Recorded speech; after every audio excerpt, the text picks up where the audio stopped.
Agarang tumugon ang mga tauhan ng Regional Mobile Force Battalion 15 Project Kalinga Team sa pangangailangan ng mga residenteng naapektuhan ng bagyo sa Barangay Irisan, Baguio City. Isinagawa ang aktibidad sa pangunguna ni Police Lieutenant Ruby Rose de Pesase sa ilalim ng superbisyon ni Police Lieutenant Colonel Joey Jonathan B. Bagayaw, Acting Force Commander. Pinangunahan naman ni Police Corporal Niade Sagasag, katuwang ang Irisan Barangay Peace and Action Team, ang pagbibigay ng seguridad at asistensya sa isinagawang pamamahagi ng rice subsidy at relief goods sa multipurpose building Purok 13, Barangay Irisan. Isinagawang aktibidad sa pakikipagtulungan sa Irisan Barangay Emergency Response Team at City Social Welfare and Development Office upang matiyak ang mabilis at maayos na paghahatid ng tulong sa mga pamilyang nangangailangan. Kabilang sa ipinamahaging ayuda ang mga pangunahing pangangailangan tulad ng dilatang pagkain, instant noodles, kape at bigas na layong makatulong sa mga apektadong residente sa kanilang agarang pagbangon matapos ang pananalasa ng bagyo. Sa pamamagitan ng mga ganitong inisyatiba, patuloy na pinapatibay ng RMFB 15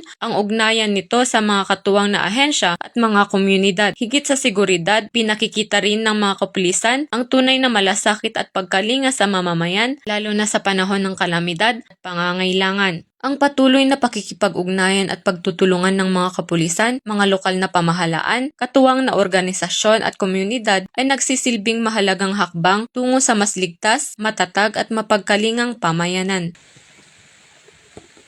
Mula dito sa Police Regional Office Cordillera, ako ang inyong PNN Correspondent, Patrolwoman Grace Bulangan, alagad ng batas, tagataguyod ng Balitang Pulis.